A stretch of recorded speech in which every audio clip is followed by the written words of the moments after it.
मेरी माताओं, मेरी बहनों, मेरे भाइयों, मेरे पिताजी, अंकल जियों, मैं आज एक राजा हरिश्चंद्र का गाना सुनाने जा रही हूँ, भजन, और उनके बारे में 2-4 बातें भी बताऊंगी। आप लोग ध्यान से सुनिए। अच्छा, तो मैं शुरू करती हूँ। राजा हरिश्चंद्र की सुन लो कहानी, काशी में जाके बिके 3 प्राणी। राजा हरिश्चंद्र की सुन लो कहानी, काशी में जाके बिके 3 प्राणी। राजा हरिश्चंद्र जब काशी में बिकने के लिए जाते हैं तो सुनिए मेरे भाइयों, क्या होता है, कौन कौन खरीदता है उनको। हरे काशी में लगे आवाज, मोल कोई ले लो रे भैया। हरे काशी में लगे आवाज, मोल कोई ले लो रे भैया। मोल कोई ले लो रे भैया, मोल कोई ले लो रे भैया। हरि काशी में लगे आवाज, मोल कोई ले लो रे भैया। किसने लिए राजा, किसने ली रानी, किसने लिए राजा, किसने ली रानी। अरे अब किसने राजकुमार, मोल कोई ले लो रे भैया। अरे अब किसने राजकुमार, मोल कोई ले लो रे भैया। अब काशी में लगे आवाज, मोल कोई ले लो रे भैया। काली अलिया राजा, पंडित लीनी रानी, काली अलिया राजा, पंडित लीनी रानी। अरे अब संग में राजकुमार, मोल कोई ले लो रे भैया। अरे अब संग में राजकुमार, मोल कोई ले लो रे भैया। हरे काशी में लगे आवाज, मोल कोई ले लो रे भैया। सवा भार सोने में राजा रानी, सवा भार सोने में राजा रानी। अरे अब संग में राजकुमार, मोल कोई ले लो रे भैया। अरे अब संग में राजकुमार, मोल कोई ले लो रे भैया। तेरी काशी में लगे आवाज, मोल कोई ले लो रे भैया। मुर्दा फूंके राजा, रसोई तपेरानी, मुर्दा फूंके राजा, रसोई तपेरानी। अब फूलवा तोड़े राजकुमार, मोल कोई ले लो रे भैया। अब फूलवा तोड़े राजकुमार, मोल कोई ले लो रे भैया। हरि काशी में लगे आवाज, मोल कोई ले लो रे भैया। देखिए, पहले ऐसे धर्मात्मा राजा हुआ करते थे। आजकल तो ऐसे आदमी हैं कि किसी का खा लेते हैं तो उसका सब पचा जाते हैं, किसी का नहीं देते हैं। आजकल तो लोग वाग अपनी बहन बेटियों का भी खा जाते हैं। लेकिन उस युग में राजा हरिश्चंद्र, रानी तारावती थी, तो राजा हरिश्चंद्र पे क्या कहते हैं, वो वशिष्ठ गुरु मुनि थे, उन्होंने एक भेष बदल कर आए और राजा के ये सुना था। उनके गुरु थे, बहुत बढ़ाई करते थे अपने चेला की।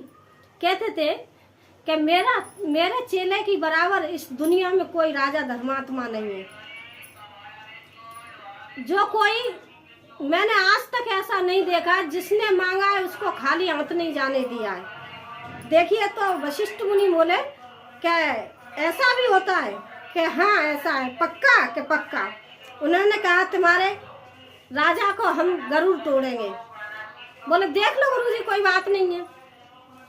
उन्होंने सुअर का वेश बना करके, जब वो एक बनी में राजा शिकार खेलने जाते हैं, राजा हरिश्चंद्र, तो वो सुअर का वेश बना करके वहां पे आ जाते हैं गुरुजी।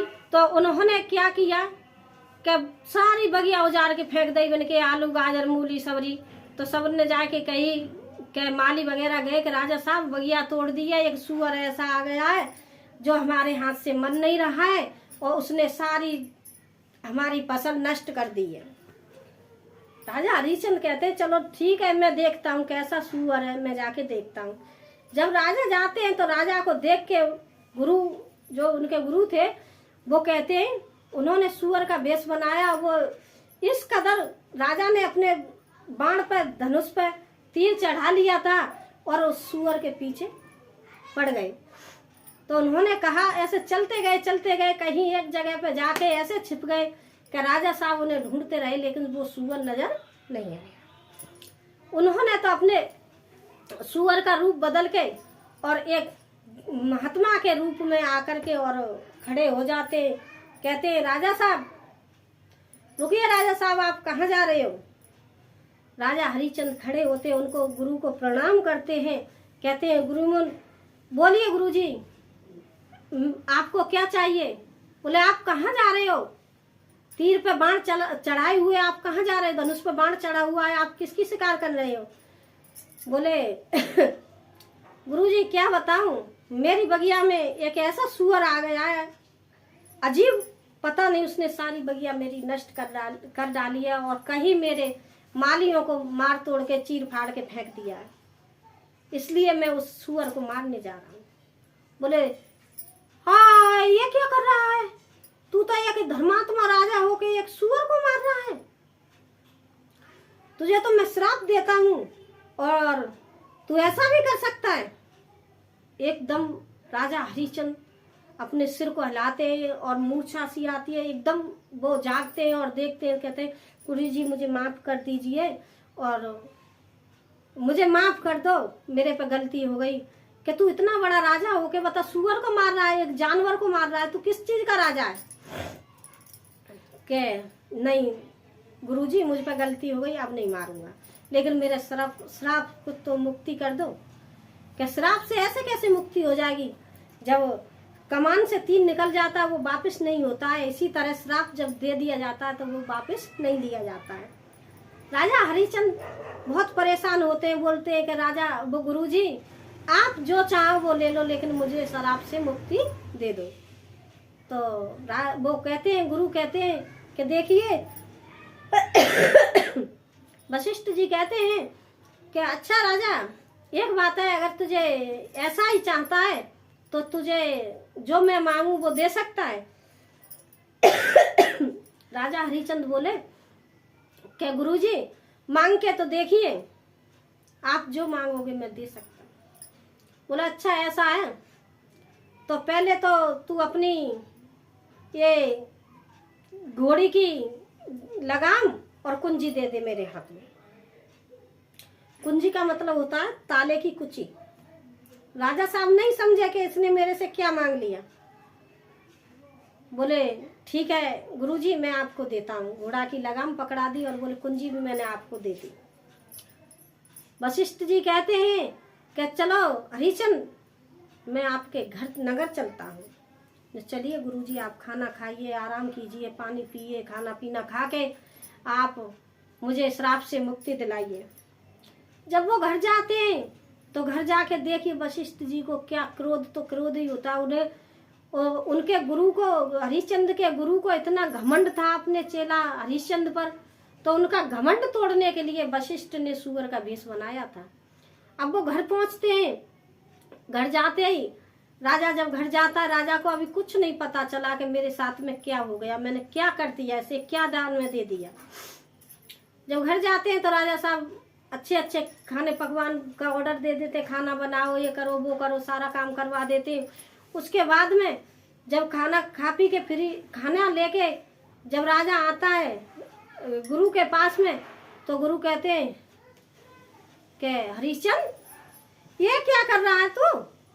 अरे ये खाना किसका है? ये खाना तेरा नहीं है भाई, खाना तो मेरा है। बोले गुरुजी मैं कुछ समझा नहीं। कि नहीं समझा? कि नहीं गुरुजी मैं तो नहीं समझा, खाना तो मैंने बनवाया है अपने घर में। अरे अब तेरा घर रहा कहाँ से? गुरुजी कैसे? कहते हैं ना कुंजी तो मेरे हाथ में दे दी थी, ताला कुंजी तो तूने मेरे हाथ में दे दी, तो अब तेरा घर कहाँ से? इसमें तो ये नगर, सारा नगर सातों गांव मेरे हो गए, और इस तेरे मकान पर सब तेरा जो तेरा था वो सारा मेरा हो गया। और सारा कुछ होने के बाद भी अभी तुझ पर मेरा सवा भार सोना तेरे पे अभी बाकी है, तेरा सब कुछ मेरा है। एकदम राजा मूर्छा खा के राजा हरिश्चंद्र गिर जाते हैं। पैर रख के बैठ जाओ। राजा हरिश्चंद्र एकदम मूर्छित होके गिर जाते हैं और रोते विलाप करते हैं और कहते हैं कि मैंने क्या कर दिया, मैंने अनर्थ कर दिया, अब मैं क्या करूंगा, कहाँ रहूंगा, कैसे क्या करूंगा। लेकिन राजा थे वो धर्मात्मा थे, वो आज के जमाने का बंदा अगर ऐसे कर देगा तो उसके बीवी बच्चा ही उसको बाबा को मार के खा जाएंगे।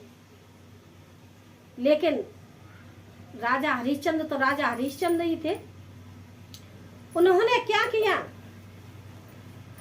वशिष्ठ जी बोले कि आप राजन अब अपने ये राजसी कपड़े उतारो और अपना भेष बदलो और यहाँ से निकल लो, और मुझे सवा भार सोना अभी मुझे कमा के दो, तब तुम्हारा कर्ज मेरे से उतरेगा।